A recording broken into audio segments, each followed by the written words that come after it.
A very lovely good afternoon to all of you. Now, you must be familiar with my face by now. Just to again I am giving a brief introduction of mine. I am Dr. Pooja Johari, and today I am going to discuss certain questions which have been asked in the ZIPMER exam so far. Because you people are must be preparing for your ZIPMER exam, which is going to be held on Sunday. So this is just again a small effort from my side.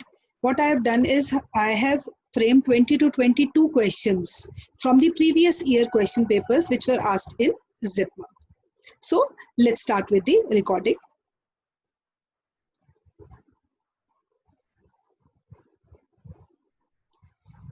Now, first of all, let's see. That is why I have kept the title of my video also as ZIPMER Revised. Now see, question number 1. The transporter gene defective in Hartnupp's disease is. First of all, you should know what do you mean by this Hartnupp's disease. It is actually due to the defective malabsorption of tryptophan.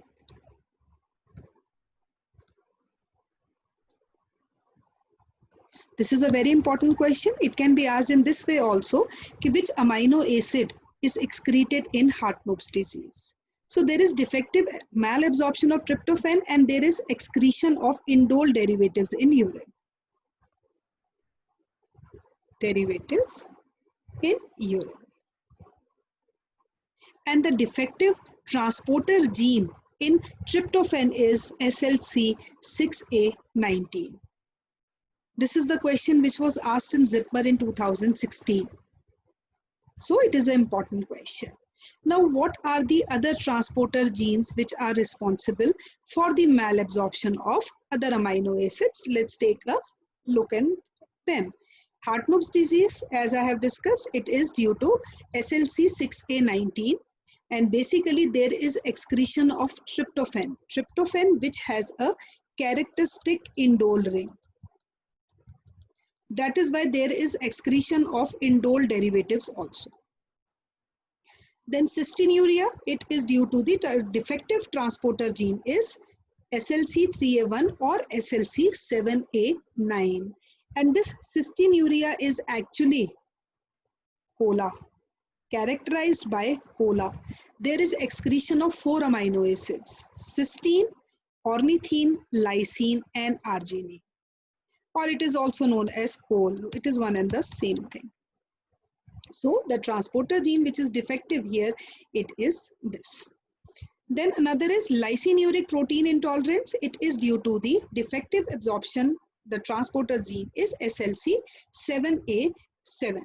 So basically here what happens is this carrier at the basolateral membrane of the intestine and renal epithelium is affected. So with failure to deliver the cytosolic dibasic cationic amino acids into the paracellular space in exchange for sodium and the neutral amino acids. Then another is iminoglycinuria. Yeah, iminoglycinuria. As the name suggests again, imino. Imino is what? All the amino acids which are proline and hydroxyproline. Right, so there is malabsorption of proline, hydroxyproline and glycine. And the defective gene is SLC36A2. Then another disorder associated with transport gene defect is dicarboxylic aciduria, which is SLC1A1. So here what happens is it is associated with the neurological symptoms such as polyp. Right. So these are some of the disorders which are associated with the malabsorption. So here the question is of Hartnupp's disease. The answer would be tryptophan. The next question, this was again asked in the year 2015. Nitrogen atoms of urea. Urea cycle is actually very, very important. Questions can be asked on urea cycle in so many ways. First is, what is the site for urea cycle? It is liver. It consists of 5 steps. First and second step occurs in the mitochondria. Third, fourth and fifth step occur in the cytosol. And if we see the structure of urea, it is NH2 C double bond O NH2. Question is nitrogen atoms. So this amino group is obviously coming from the metabolism of the amino acids, and this comes from aspartate, and this comes from carbon dioxide, which is present in the form of bicarbonate ions. So the question here is nitrogen atoms of urea contributed by, so it is aspartate and the ammonium ions. So the answer to this question would be A. Other important questions which can be asked about urea cycle is, what is the rate limiting enzyme of urea cycle? So it is CPS1, which stands for carbamoyl phosphate synthetase 1. This urea cycle cannot occur in the brain and the kidney because brain lacks the enzyme OTC, which is ornithine transcarbamylase, and not in the kidney because kidney lacks the enzyme arginase. And another important point about urea cycle is fumaric acid is a link to TCA cycle. So these are some of the important points which can be asked on urea cycle. Because urea cycle is a very, very important topic. Generally a question is asked, and it might be asked in this exam also. Then mousy body odor is due to. Now basically what happens is, this is again a very important question. See, for this we have to understand the metabolism of phenylalanine. All of us know phenylalanine is a essential amino acid. Why? Because it is required for the synthesis of tyrosine in our body. The enzyme responsible for this reaction is phenylalanine hydroxylase. And what happens is, why phenylalanine is essential? Because tyrosine is required for the synthesis of T3, T4, required for the synthesis of catecholamines, epinephrine and norepinephrine, required for the synthesis of melanin, the skin pigment. So tyrosine plays a very, very important role. Now what happens is, if this enzyme is deficient, obviously phenylalanine won't be converted to tyrosine. There will be accumulation of phenylalanine, isn't it? It will lead to phenylketonuria. Now when phenylalanine is there, the concentration of this increases, it has to be metabolized somewhere else. So what happens is, this phenylalanine is converted to, it can be converted into phenyl acetate, it can be converted into phenyl pyruvate, it can be converted into phenyl lactate. So this mousy odor in urine is due to the accumulation of this phenyl acetate. Mousy odor in this is due to the accumulation of phenyl acetate. So this is a characteristic feature of phenylketonuria. And other clinical manifestations can be mental retardation is there, because there is increased concentration of this phenylalanine. Tyrosine won't be there because dopamine ki synthesis won't take place, so it will lead to mental retardation. And this can be tested by Guthrie's test also. Phenylketonuria. But here the question is simple, mousy body odor, it is due to phenyl acetate. One more odor is there, sweaty feet odor. It is due to the deficiency of, it is characterized in isovalerial acidemia. Deficiency of isovalerial dehydrogenase is there. Similarly, carboxylase deficiency leads to tomcat urine disorder. Similarly, one more is there, maple syrup urine disease, which is due to the deficiency of alpha keto acid dehydrogenase or decarboxylase or branch chain amino acids. So these are some of the other examples which can be asked again in the exam. But here the question is what? Mousy body odor. It is due to the accumulation of phenyl acetate. And this I have already explained. How this phenyl acetate is produced from phenylalanine. Then another very important question. Guanidoacetic acid. This was again asked in either 2016 or 18. Guanidoacetic acid is formed in dash from dash. Now basically see, this is actually the synthesis of creatine. You know, creatine and glutathione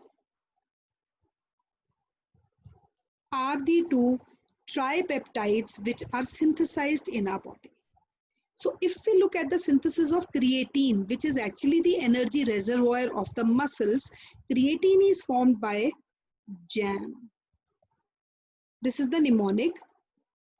Ideally, JAM ki spelling is JAM, but just to memorize it, you know, it is GAM. So this G comes from glycine, A stands for arginine, and M stands for methionine. And the reaction takes place in the kidney as well as liver. Glutathione is GCG. This is again a mnemonic. Glycine, cysteine, and glutamic acid.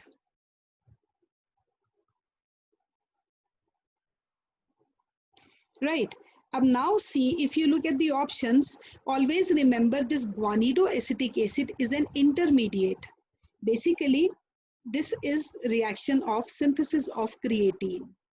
Because creatine, when it gives out water, it becomes an anhydride. It is known as creatinine. Creatinine clearance test is a very good example of RFTs also, renal function tests. Now here the question is, now I told you what are the major components of creatine. So components are glycine, arginine and methionine. So how it is synthesized? So this is a very good slide for the synthesis of creatine. Here you can see first step. If we talk about first step, glycine combines with arginine, right? It forms guanidoacetic acid. Isn't it? Guanidoacetate or guanidoacetic acid. The enzyme here is guanidoacetate amidotransferase because there is a transfer of amido group. This guanidoacetic acid is then transported here in the liver where it undergoes methylation. SAM is the active form of methionine. So methionine is giving CH3 group to it. When methionine gives CH3 group to guanidoacetate, it forms creatine. And it is converted into S-adenosyl homocysteine. So here if we see in the kidney, the reaction is what? Glycine plus arginine will combine to form guanidoacetate. And this guanidoacetate then in the liver will undergo methylation, forming creatine. Right? So the answer is A. And another point which I am going to tell you here is, I have already told you, creatinine. Creatinine is an anhydride of creatine, which is a very, very important component of renal function tests. The next question, in a case of classic homocystinuria, what should be supplemented in the diet to prevent heart attacks? Now see, homocystinuria, excretion of homocysteine in urine. This homocysteine is required for the synthesis of cysteine. As cysteine is a non-essential amino acid, it is synthesized from methionine, taking homocysteine as one of the intermediate. So what happens is this homocysteine combines with serine to form cystathionine. It requires PLP for its reaction, and this cystathionine then splits up to give cysteine by simple lyase, and here it is synthase. And now the question is classic homocystinuria. That means this enzyme is deficient, isn't it? So there will be excretion of elevation of the concentration of homocysteine in urine. That is why it is written homocystinuria. So what should be supplemented? You can see PLP is what? Pyridoxine or pyridoxal phosphate or vitamin B6. Actually, these coenzymes play a very, very important role in so many biochemical reactions. Whenever we talk about any function of a coenzyme, so pyridoxine is a very, very important enzyme which is required here, which is required for transamination. So if a particular coenzyme is absent, obviously the reaction would be suffering. The next question is N-acetylcysteine replenishes. Now see, when this type of question comes, just forget about any disorder, you have to see the structure. If I talk about the structure of N-acetylcysteine, cysteine is what? It is an amino acid which is having this type of structure, CH2H, NH3 positive and COO negative. N-acetyl means C double bond O, CH3. So it will be N-acetylcysteine. Now replenishes means there has to be some similarity of the structure of this with either of the structures. That is why it is replenishing this. Now if you see, if we look at the first option, glutathione. All of us know glutathione is a tripeptide synthesized from GCT. Glycine, cysteine, glutamic acid, and it is a strong reducing agent. Strong reducing agent. So what is the similarity is it has SH, sulfhydryl group in it. If we see the forms of glutathione, they have GSSG, which is oxidized glutathione, and it is reduced to form GSH. There is basically interconversion of oxidized and reduced forms. It is SH, it is resembling cysteine in structure. If you look at the structure of glycine, glycine is having this structure. Everything would be same, only H will be there. No SH is there. Glutamate, CH2COH, again no SH is there. GABA is gamma aminobutyric acid, again no SH is there. So here wherever SH is there, obviously it has to be glutathione. So the answer to this question would be glutathione. The next question number 7, which of the following is a lyase? This question has been asked again in the previous years of Zipmer exam only. Lyase is what? This question is based on the classification of enzymes. According to International Union of Biochemical Nomenclature, there are 6 classes of enzymes. O, T, H, L, I, L. O stands for oxidoreductases. T stands for transferases. H stands for hydrolases. L stands for lyases. I stands for isomerases, and another L stands for ligases. Now see, if we look at the first class, this is the most elaborative class. Oxidoreductase means it is catalyzing oxidation as well as reduction. So this is a typical redox reaction. And the examples would be LDH will be there, PDH will be there, xanthine oxidase is there, or whatever dehydrogenases are there. Catalases are there, they will come under oxidoreductases class. Transferases means transfer of something is there, whether it is transfer of phosphate, whether it is transfer of amino group, it will be transferase. Right? Example of kinase can be glucokinase and hexokinase. Aminotransferase can be alanine transaminase and aspartate transaminase. Aspartate transaminase is a marker enzyme for heart diseases, EMI, and ALP is for liver diseases. Hydrolases will comprise of all the digestive enzymes. Lipases is there, amylases is there, nucleases is there. They will come under hydrolases. Lyases is the splitting up class. Split karna means it is breaking the bigger compound into smaller compounds. And the example of lyases will include aldolase, fumarase, and other splitting up enzymes.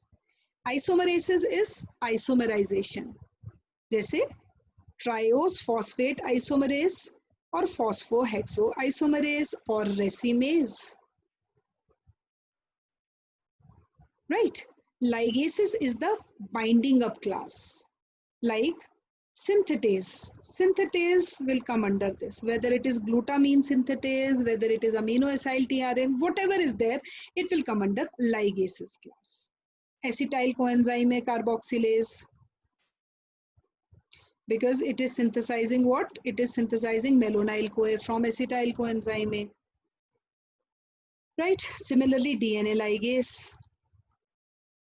DNA ligase is also known as glue of DNA because it seals the nicks in DNA.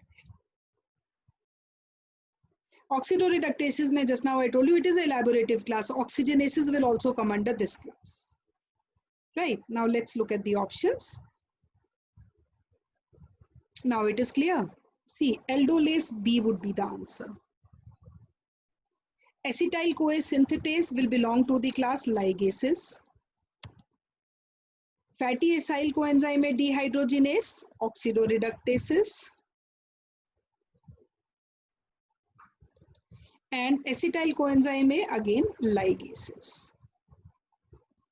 And this aldolase B enzyme is an enzyme of glycolysis where it converts fructose 1,6-bisphosphate into 3-phosphoglyceraldehyde and dihydroxyacetone phosphate.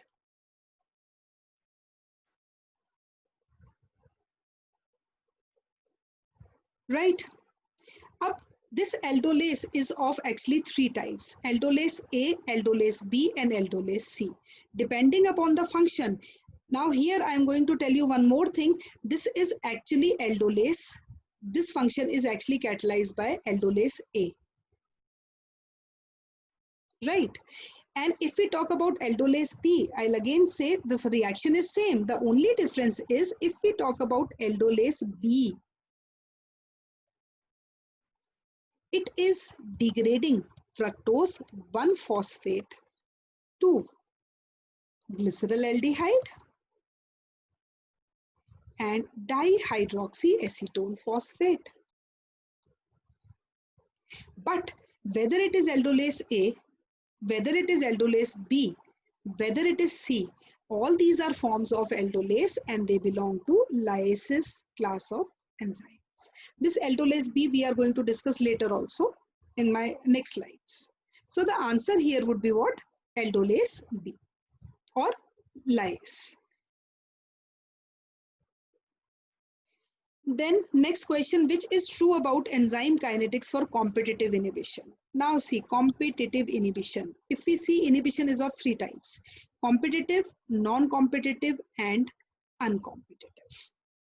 If we talk about competitive inhibition, there is a competition between the inhibitor and the substrate. This is the enzyme catalyzed reaction plus product.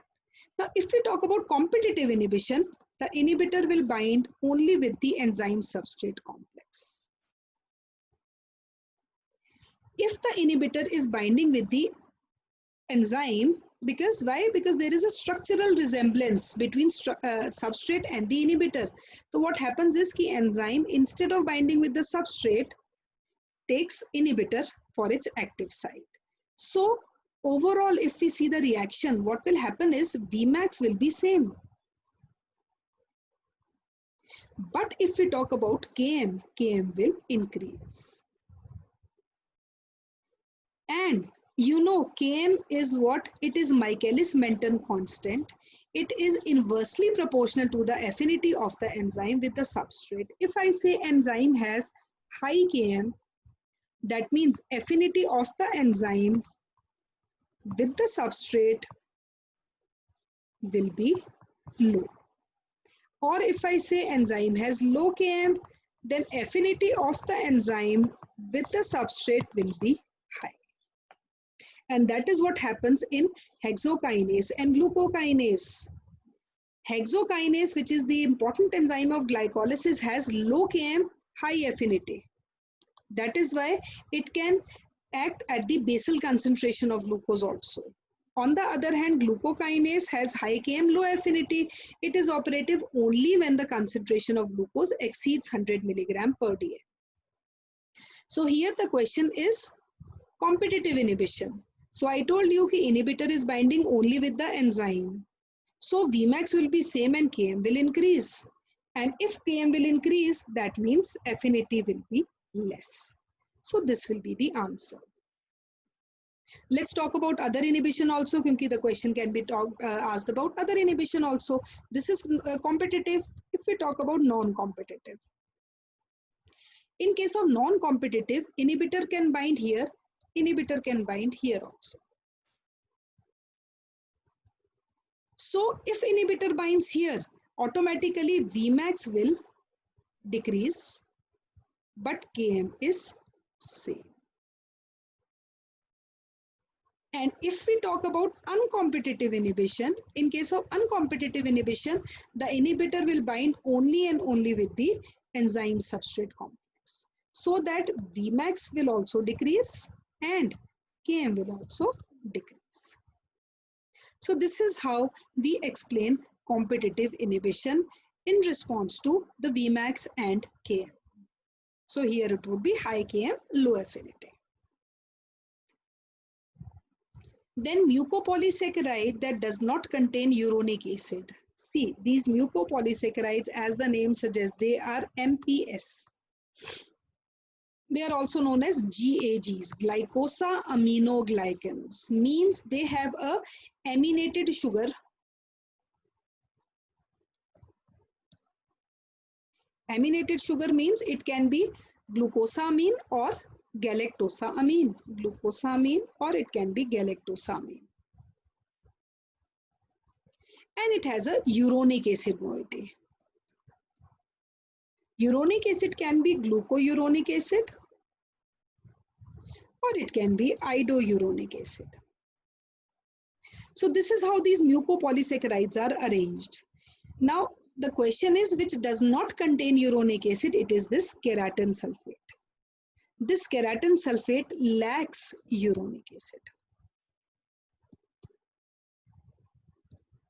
Whether we talk about heparin sulfate, heparin, chondroitin sulfate, all of them have either glucouronic acid or idouronic acid. So keratin sulfate will not have this uronic acid. So mucopolysaccharide with no uronic acid is keratin sulfate. Mucopolysaccharide with no sulfate group is hyaluronic acid, because some of the mucopolysaccharides are sulfated also. Let's say if I talk about chondroitin sulfate A, B, C and D. So they are what? They are having sulfate, that means more negative charge. But hyaluronic acid does not have a sulfate group. It has simple glucosamine and glucouronic acid. And MPS, which is not linked to proteins by a covalent bond, is again hyaluronic acid. So the answer to this question is simple keratin sulfate, which does not contain a uronic acid moiety. Then next, the supplement used in FSGS. This is again a very important question. This was asked, I have mentioned the year also. It was asked in December 2016. The answer to this question is galactose. Basically what happens is, in this FSGS, it is basically caused due to the injury. It is a hereditary disease and it is caused by the injury or loss of the podocytes, which are the specialized cells of kidney. Cells of kidney. So it was based on a recent research and it was posted in the Journal of Translational Research also. This galactose has a tendency to bind with this permeability factor, thus by inhibiting the activity. And this was quoted in the journal also, that we propose testing galactose as a novel non-toxic therapy for nephrotic syndrome in FSGS to determine whether galactose shows progression and whether pre-transplant therapy decreases rate of recurrence. So this was a theory-based question. And in this, galactose is considered to be an ideal carbohydrate as it is inhibiting the activity of this FSGS. So the answer is this. Then the enzyme not involved in substrate level phosphorylation. Again, this question has been asked in 2016. Substrate level phosphorylation. Phosphorylation is attachment of inorganic phosphate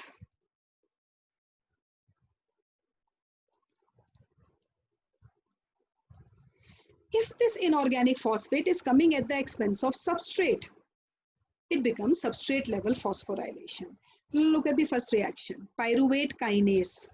See, always remember wherever kinase is written, kinase attaches inorganic phosphate. Attaches phosphate. Now the question which can strike your mind is all the four options as kinase, isn't it? That means all can be the answers. But the question says the enzyme not involved in substrate level. So to understand this question, you should know the reaction catalyzed by these. Now suppose if I talk about pyruvate kinase converts PEP to pyruvic acid. It is pyruvate kinase, right? And ATP. Next was phosphofructokinase. It converts fructose 6-phosphate to fructose 1,6-bisphosphate. Here we are attaching phosphate, so phosphate will come from ATP. Right? Third is succinate thiokinase. Succinate thiokinase is converting succinic acid, succinyl coenzyme A to succinic acid. So here the synthesis of GTP is there, which is coupled to ATP. And fourth option is phosphoglycerate kinase. Phosphoglycerate kinase is converting 3-phosphoglyceric acid to 1,3-bisphosphoglyceric acid, ATP. Now if we look at all the four options, first, second, third and fourth. What was the definition? There is phosphorylation at the level of the substrate. Now you can see in this question, substrate is donating phosphate, so ATP is synthesized. So this is substrate level phosphorylation. Here you can see in fructose, phosphofructokinase, here the attachment is to the substrate to form a product. Means there is utilization of ATP, not synthesis of ATP. So this is not an example of substrate level phosphorylation. If you look at the third reaction, succinyl coenzyme A, you can see GTP synthesis is there. So this is again substrate level phosphorylation. If you look at the last reaction, again synthesis of ATP is there. So this is also substrate level phosphorylation. So out of all the four options, only second is not substrate level phosphorylation. Another thing I'm going to tell you here is this is SLS of glycolysis. This question is again very important, which can be asked. This is substrate level substrate level phosphorylation of PCA. And this is again substrate level phosphorylation of glycolysis. Question can be asked on this also. So this is very, very important. Right? Then next question. A baby is hypotonic and shows increased ratio of pyruvate to acetyl coenzyme A. Pyruvate cannot form acetyl coenzyme A. Now, if pyruvate cannot form acetyl coenzyme A in the fibroblast, he shows features of lactic acidosis. So, which of the following can revert the situation? Now, this is again very important. See, इसमें you just remember the reaction. You can see what is the reaction. If I have to quote this reaction, it is simply this. This pyruvic acid, pyruvate, is forming acetyl coenzyme A in the presence of enzyme PDH, which requires TPP as one of the important cofactors, and NADH is obviously required. In the presence of oxygen, this reaction is occurring because this is occurring in the mitochondria.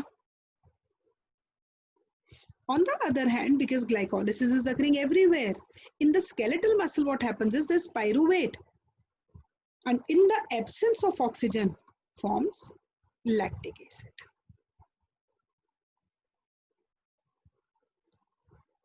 Right? Now the question here is pyruvate cannot form acetyl coenzyme A. That means there is simple deficiency of PDH. Obviously, when there will be deficiency of pyruvate dehydrogenase complex, pyruvate won't be converted to acetyl coenzyme A. So the increased concentration of pyruvate will be diverted to form increased concentration of lactic acid, leading to lactic acidosis, which is a characteristic feature of PDH deficiency. Now this TPP or thymine pyrophosphate is an important coenzyme for this reaction. So if we supplement this thymine, then automatically it will be reverted. So which of the following can revert the situation? It is thymine. Neither biotin nor pyridoxine nor free fatty acids are required for this reaction. So the answer here is thymine, which is TPP or vitamin B1. The next, again a clinical based question. This has again been asked in the exam. Again very, very important. This has been asked in 2014. A baby boy, 10-month-old, comes with vomiting, severe jaundice, hepatomegaly, and features of irritability on starting weaning with fruit juice. Now the highlight here is of the fruit juice. Now normally what happens is fruit juice is rich in fructose, isn't it? So obviously this can be due to fructose, or it is related to the metabolism of fructose. Okay, so we can say this possibility does not arise. When we are talking about the metabolism of fructose, this possibility won't arise. Now let's see what is the metabolism of fructose. This fructose, being again a carbohydrate, or you can say solubility in water, it undergoes phosphorylation, forming fructose 1-phosphate. The enzyme here is fructokinase. Of this fructose 1-phosphate, I discussed the reaction in the presence of aldolase B. Splits up 6 carbon atoms, phosphoglyceraldehyde and dihydroxyacetone phosphate. This merges itself into glycolysis and this undergoes phosphorylation. Glyceraldehyde, sorry. And this undergoes phosphorylation to form 3-phosphoglyceraldehyde. Again, it will undergo merge itself into glycolysis. Now, deficiency of aldolase B leads to hereditary fructose intolerance. Hereditary fructose intolerance is generally asymptomatic, but when ingestion of this fruit juice is there, it leads to hereditary fructose intolerance only, leading to hepatomegaly and severe jaundice. The symptoms somewhat resemble to that of galactosemia also. But obviously the enzymes are different. There the enzyme is galactose 1-phosphate uridyl transferase, and here the enzyme is aldolase B. So here the answer is aldolase B, which leads to hereditary fructose intolerance. And what are the clinical manifestations? Obviously, it just now I told you it resembles galactosemia because it leads to vomiting, jaundice, hypoglycemia is there, hepatomegaly is there, and acute fructose ingestion causes symptomatic hypoglycemia. And continuous ingestion of fructose will lead to the failure of the liver and kidney in the later stages. So here the answer is aldolase B, responsible for deficiency of which leads to hereditary fructose intolerance. Then question number 14, inosinic acid is a biological precursor of. Inosinic acid is actually IMP, which stands for inosine monophosphate.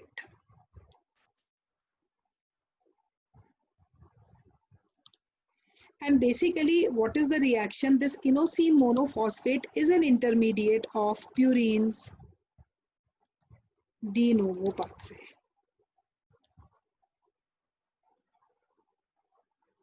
De novo pathway.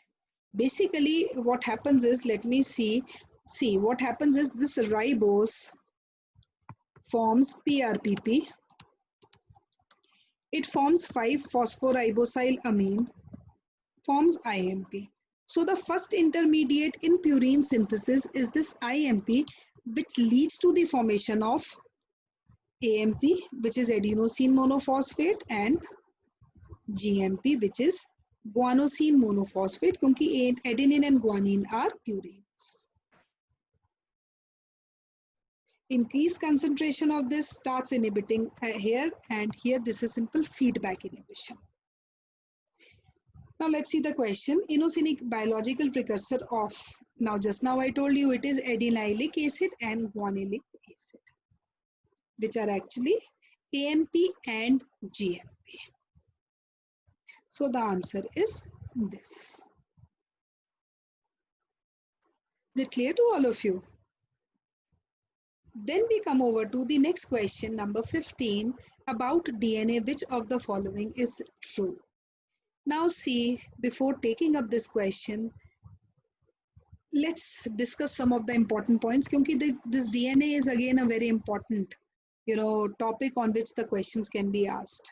DNA is double-stranded first of all, and generally the questions have been asked on the bonds. So adenine pairs up with thymine with a double bond, which is a hydrogen bond. So you can say that the bases have hydrogen bond in them. These bases are linked to sugar by beta N glycosidic bond.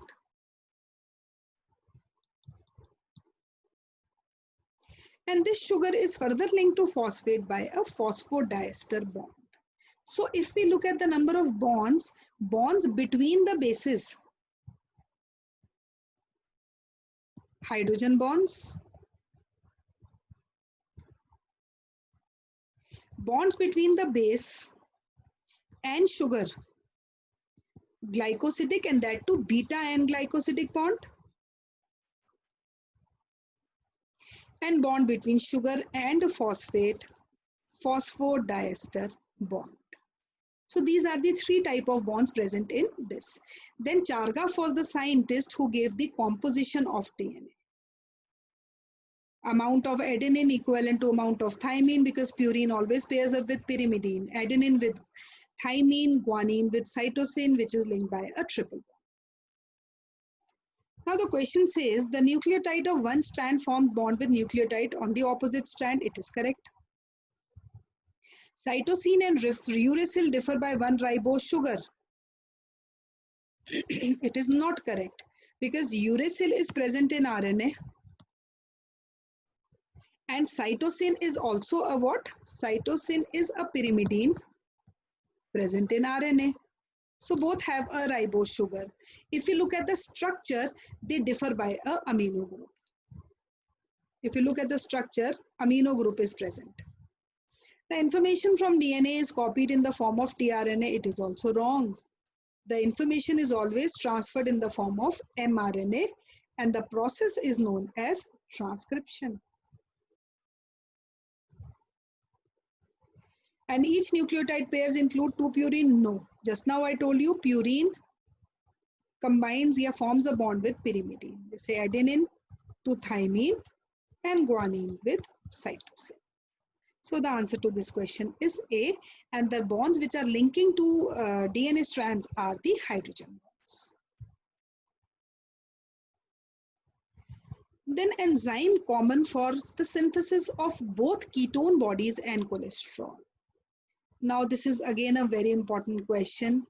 If we look at the synthesis of ketone bodies and cholesterol, till the formation of HMG-CoA they are same. Basically what happens is, see, acetyl coenzyme A combines with one more molecule of acetyl coenzyme A forming acetoacetyl-CoA. This acetoacetyl-CoA combines with one more molecule of acetyl coenzyme A forming HMG-CoA. The reaction here, you can see the enzyme here is HMG-CoA synthase.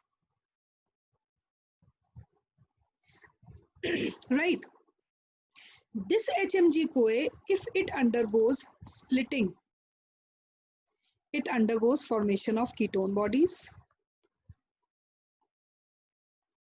And if this enzyme undergoes a reduction, reductase, it undergoes the synthesis of mevalonate, or you can say cholesterol. This is how the synthesis occurs. Reductase is the rate limiting enzyme of cholesterol biosynthesis. All the statins are the competitive inhibitors of HMG-CoA reductase. Obviously, the occurrence is different. Ketogenesis occurs in the mitochondria of the liver fraction, whereas cholesterol biosynthesis occurs in the cytosol. Now let's look at the options. Common. So it is HMG-CoA synthase, as you can see from the picture. Till the formation of HMG-CoA, it is same. But when this HMG-CoA undergoes splitting, it undergoes ketogenesis. When it undergoes reduction, it forms cholesterol. So it is HMG-CoA synthase. Reductase is the rate limiting enzyme of cholesterol synthesis.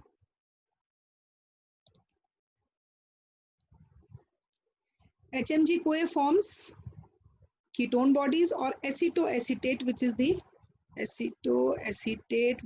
primary ketone body, which further forms beta hydroxybutyrate and acetone.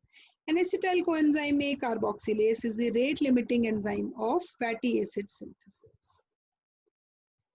This is again very important. This question can also be asked, where acetyl coenzyme A forms malonyl coenzyme A. Right? So the answer to this question is HMG-CoA synthase. Then next we come over to fish oil is not used in the treatment of. Now see here, first of all we should know what are the different type of hyperlipoproteinemias. Hyperlipoproteinemias type 1, type 2A, type 2B, type 3, type 4 and type 5.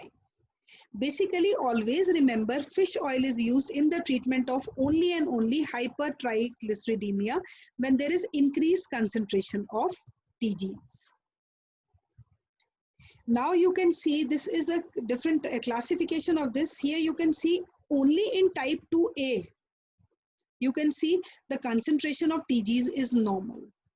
Here the concentration of cholesterol increases actually because this is known as familial hypercholesterolemia. Right, and hyperlipoproteinemia with hypertriglyceridemia are all except 2A. So the answer would be clear and cut, type 2A hyperlipoproteinemia, which is due to the deficiency of LDL receptor also, and it is also known as familiar hypercholesterolemia. Right, this is again very important.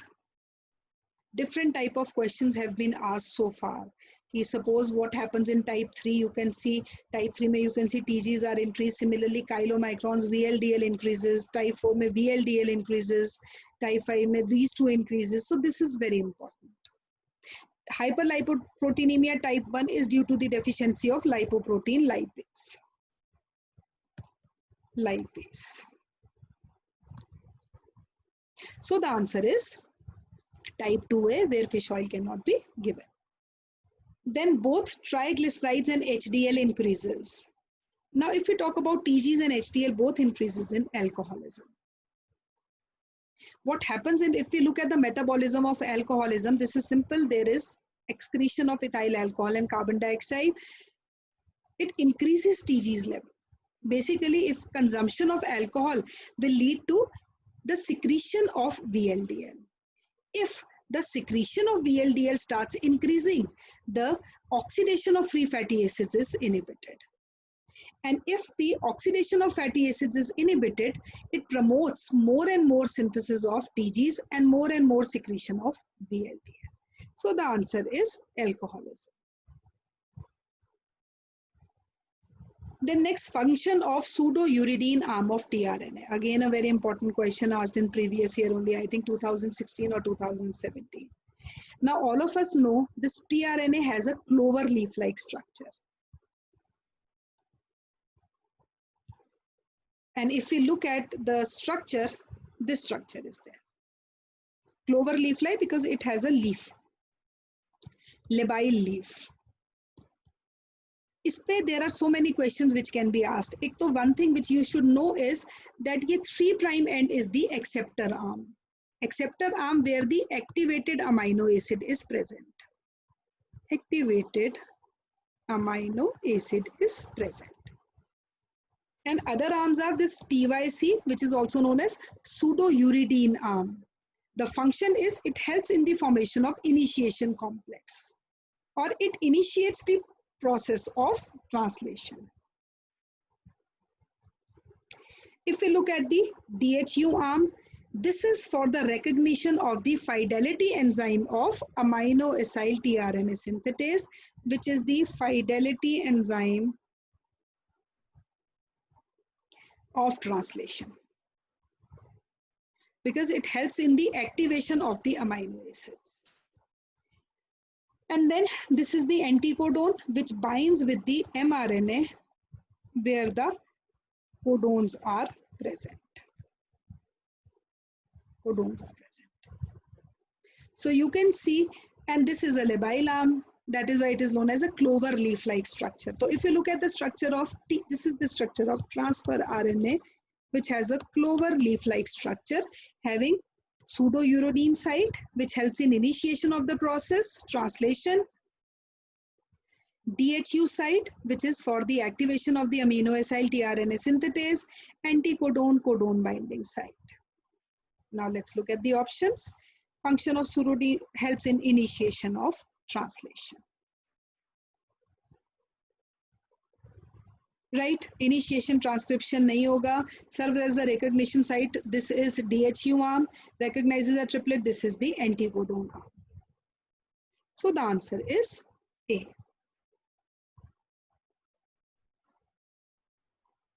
Then a vitamin derived from amino acid. Very, very important question.